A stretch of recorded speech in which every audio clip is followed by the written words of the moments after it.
No one inside the funeral hall of Korean acting legend Lee Soon-jae expected that the quiet atmosphere would be shattered by a revelation so intimate and devastating that even those who had worked in the industry for decades were left frozen.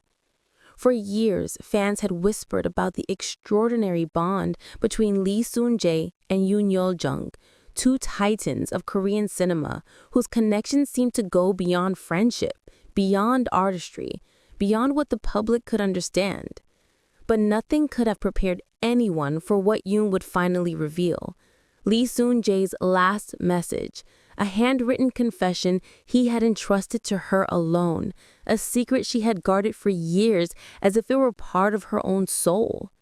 When she stepped forward, her posture straight but her eyes trembling, the room sensed something different. Reporters lowered their cameras. Actors who had shared decades of memories with Lee stopped whispering. It was as if the entire hall inhaled at once. Youn began with a wavering voice. "I hesitated until the last moment," she said, gripping a small, aged envelope in her hand.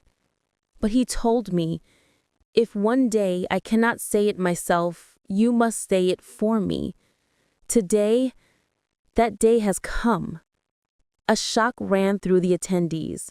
No one expected that Lee Soon-jae had left behind something so personal, and certainly not something he had asked her. Not his family, not his students, not his longtime colleagues, to share on his behalf. The envelope, yellowed at the corners and sealed with wax, had been in Youn's possession for years. She admitted later that she had carried it with her everywhere, afraid to misplace it, afraid that she might one day lose the only fragment of his private heart that she alone had been entrusted with. When she opened the envelope and unfolded the thin sheet of paper inside, the hall became so silent it felt like time itself stopped. The handwriting was unmistakably his, strong, deliberate strokes that carried the weight of a man who had lived a life of brilliance but also regret. Youn began reading, her voice cracking with every sentence. "If I must leave first, let them know. I lived fully but not flawlessly, and the person who saved me from regret more than anyone else was you, Yuh-jung."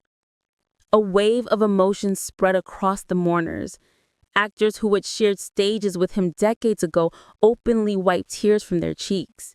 Younger stars who had idolized him since childhood lowered their heads to hide their trembling lips.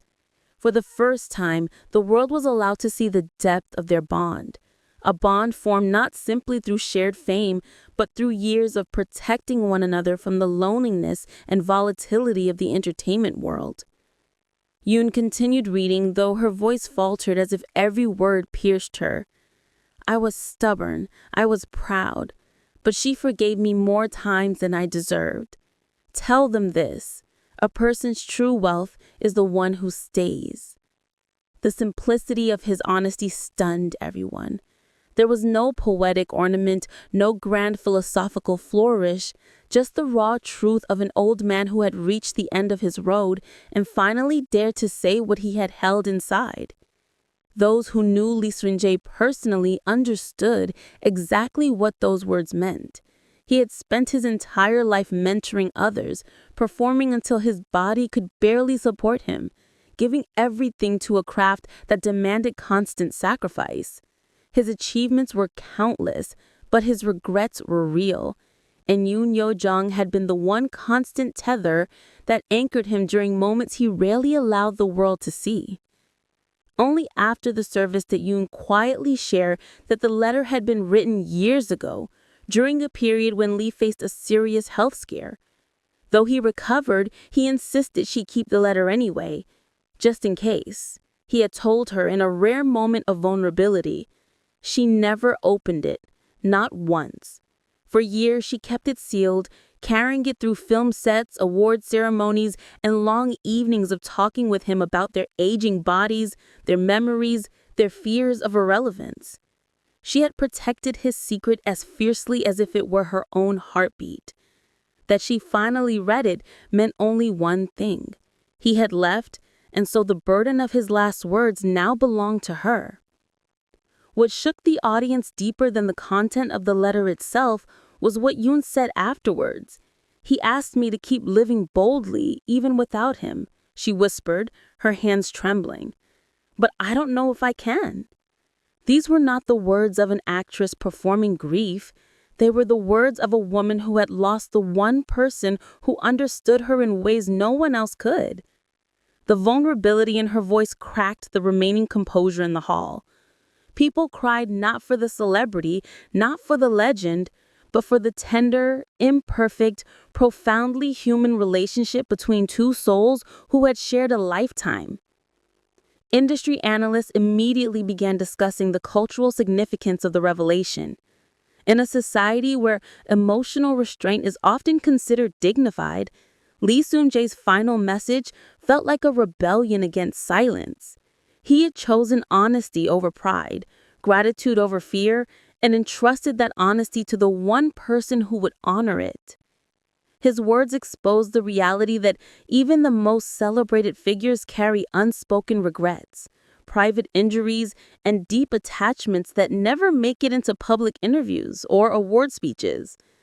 Fans flooded social media with messages like, "I've never cried so much for someone I never met. This is love in its purest form." And Youn Yuh-jung carried his heart for years. Today, she set it free. Even global audiences who knew Youn primarily through her historic Oscar win were stunned by the intimate humanity of the story. By the time the funeral ended, one emotion lingered heavier than grief: reverence. The moment Youn read that letter felt less like a funeral tribute and more like a final scene in a lifelong drama they had written together through art, loyalty, and time. It was not simply the unveiling of a secret, it was the closing of a chapter too sacred to be told until the very end.